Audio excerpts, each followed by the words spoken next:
Barthélémy Diaz et le khalife de Léona Niassène. Autre chose dans l'actualité.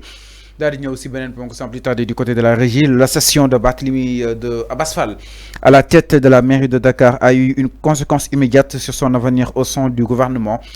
Conformément à la doctrine de Pastef qui proscrit tout cumul de fonctions exécutives, le désormais maire de la capitale a décidé de quitter son poste de ministre du Travail.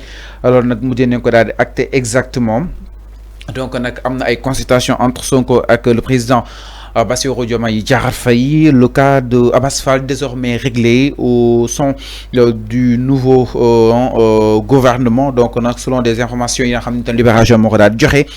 Cette décision a été prise après une consultation avec le président Bassirou Diomaye Diakhar Faye et le premier ministre Ousmane Sonko. Le parti fidèle à sa ligne de conduite a ainsi pris sa décision. Il entend ainsi maintenir la cohérence entre ces principes de gouvernance et la gestion des responsabilités publiques. Donc, ce départ devrait entraîner un réaménagement ministériel dans les jours à venir. Des changements sont attendus non seulement dans la composition de l'équipe gouvernementale, mais également dans la répartition de certains services stratégiques. Alors, enfin, analyser, c'est-à-dire doctrine, bien passif, si tout cumul de fonctions wala kon mandat exécutif le lépp ak électif daf koy daal di bañ naka ko daal di jàngatee. Oui, c'est une logique boo xamante ne moom ci ndey bi liggéey Abass Fall wax na ko. Abass Fall avant qu'il soit nommé élu maire de Dakar, il l'a déclaré. Il a dit toutefois man Abass Fall, je suis élu à la tête de la mairie de Dakar. J'abandonne ou bien je déclare forfait je rends mon ministère de travail. Donc il a dit. Aujourd'hui, on attendait pour que ce Abass Fall là applique ce qu'il a dit. Et il a appliqué. Il a dit tout simplement, je quitte mon poste de ministre, je vais me concentrer uniquement sur la mairie de Dakar. Et le gouvernement est tenu de respecter l'opinion de Abass Fall. Je crois qu'ils l'ont compris. Parce que nous sommes un projet là-bas, le projet de Pastef. Ousmane Sonko l'a dit. Donc, le cumul de fonctions, nous sommes Pastef, ils ne sont pas dans ça. Nous veiller à ce que nous ne pas cumuler cette fonction. Donc, une fonction, autant pour moi, une fonction de ministre, Mounoko bolé ak maire, surtout une mairie de Dakar. Mounoul ande, ça ne peut pas fonctionner. Tu es en même temps maire, tu es en même temps ministre. Non, Mounoul nek. Wahamati les autres mairies, même les autres mairies, ça, tu auras un problème. Mansour Faye l'a fait. Avec Macky Sall, on a des ministres et des maires. Des ministres et des maires. Qui diamant Macky Sall. Mais aujourd'hui, pour que tu sois ministre en même temps maire d'une localité, mais tu peux pas jongler avec les deux fonctions. C'est ce que Abass Fall a compris, c'est ce que Pastef a compris. Ni que ñom réunion nañu, ni que ils vont respecter la décision de Abass Fall. Te Pastef, le gouvernement est tenu de respecter la décision de Abass Fall de quitter ses fonctions de ministre pour aller uniquement se concentrer sur la mairie de Dakar. Parce que la mairie de Dakar, c'est équivalent d'un poste ministériel. Tu as un budget à gérer, tu as toute une ville à gérer, tu as des grands chantiers.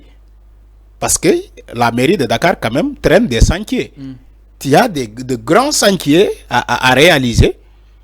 Et aussi, il faut que tu à Dakar. Il ne s'agit pas d'être élu maire de Dakar comme ça. Il y a un travail qui t'attend. Abass Fall le connaît. Il sait qu'il y a un travail derrière cette élection. Il y a un travail qui l'attend. Te liggéey bobu, il faut que mon matal ko.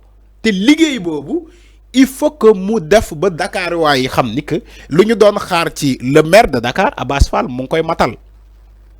C'est ça le cas.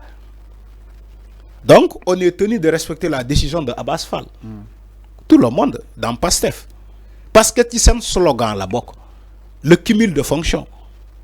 Tu sais un slogan là-bas. Djoub, djoubel, djoubanti. Voilà. Donc, Abass Fall, aujourd'hui, la décision qu'il a prise, donc, c'est tout à fait normal. Il s'est inscrit sur cette logique de Djoub Djoubal Djoubanti.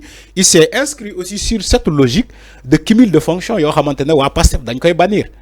Alors, mais enfin aussi, le réaménagement gouvernemental, Sonko ak Diomaye amal neen li nga xam ne que moo di ay concertation allant dans ce sens boobu ba tey ñi pressentir ay nit bokk na si ñoom Déthié Fall ak ñoom Malick Gakou et compagnie exactement. Ouais, est-ce que l'heure est au réaménagement, Arfan? Mais bien sûr. wax naa ko fi keroog. dafa am lu doxul mais ci gouvernement bi non non non du dafa am lu doxul. mais non non non non non doxul moom non c'est pas comme ça. remplacement mën na am. exemple Abass bu nekk remplacé. Fallou déjà il y a des postes vacants. ban bi mais le ministère du travail Abass Fall c'est un poste vacant. ak ban. mais non même les nominations ça reste. Oui ça reste. Je t'assure ça reste. Voilà ça reste. Voilà donc moi c'est tout à fait normal le réaménagement le remaniement ministériel sénégalais ñu ngi koy xaar loolu c'est dans l'ordre normal des choses. Un gouvernement qui veut fonctionner, un gouvernement qui veut performer, mais on change. On n'a pas dit quasiment que le gouvernement bi doxul ñu fa nek liggéey ñu dédét waxuñu lolu dañu né même un match de football, une équipe de football en deuxième mi-temps le coach essaie d'amener quelques changements, quelques ajustements pour équipe bi gëna performer. Mais un gouvernement c'est comme une équipe de football. Tu as une première une première équipe qui entre d'abord, les 11 de départ. Nous avons gagné en 2024. Ils ont mis en place des ministres. Ils ont mis en place le premier gouvernement. Premier gouvernement, mais ils ont fait 17 mois. Quand tu fais 17 mois, tu évalues les fonctions. Tu évalues les compétences.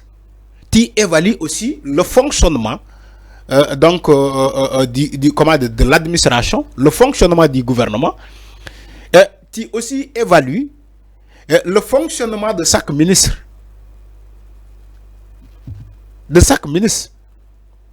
Tout ça, c'est des évaluations. Après, pour tirer une conclusion.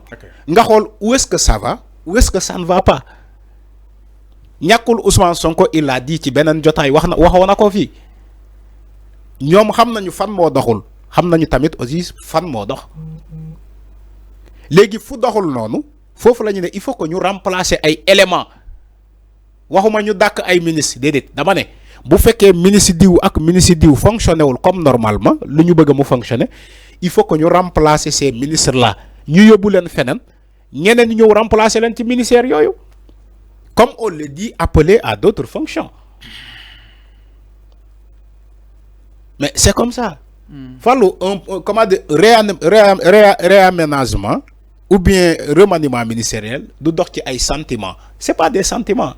Non, bu ñu changer ministère, non, bu ñu dak diw, non, bu ñu def ni. C'est pas des sentiments qui agissent. Xam nga lan moy agir? Un programme. Quelles sont les personnes compétentes pour diriger ce programme? C'est ça un régime. Okay. Quelles sont les personnes compétentes pour diriger ce programme PASTEF, Horizon 2050? Ousmane Sonko avait parlé de quoi tout récemment? Moi, je me suis dit réaménagement. Du réaménagement là. Wa lo lay wax du réaménagement lañu wax. Remaniement. Non non oui remaniement non moy jotay jam ñaajo bi rek. Lo lay wax ni. Mais quand il parle de réaménagement, il faut trouver l'équilibre. Il faut trouver les personnes qui peuvent comme diriger ce réaménagement là. Mais quand il y a un programme, tu cherches des gens qui peuvent piloter ce programme-là. Il n'est pas dit n'importe qui peut aller dans ce programme Sénégal Horizon 2050. Voilà le programme de PASTEF. Okay. Donc, remaniement ministériel, le bar là, te ñu koy xaar avec de pied ferme, mais aussi réaménagement ñu koy xaar. Sénégalais ñoo koy xaar. Ça y est dans les collimateurs bien avant. sénégalais ñu ngi ko doon xaar pourquoi ça tardé peut-être amoon na ay waxtaan il faut que ñu waxtaan seen biir amoon na ay consultation il faut que ñu def ay consultation yow tantôt tu as parlé des noms de Déthié Fall de Malick Gakou des personnes comme ça. Alors, mais c'est une consultation au préalable mooy njëkk am. alors ñu xool aussi évaluer qu'est-ce qui ne va pas ci ban secteur la doxul pour que ñu remplacer secteur boobu c'est stratégique. C'est clair c'est stratégique c'est stratégique mi non c'est clair par rapport ak li nga xam ne que moo di boobu di meex ñi daal di ñëw si leneen du côté de la régie ginnaaw loolu exactement mbokk yi.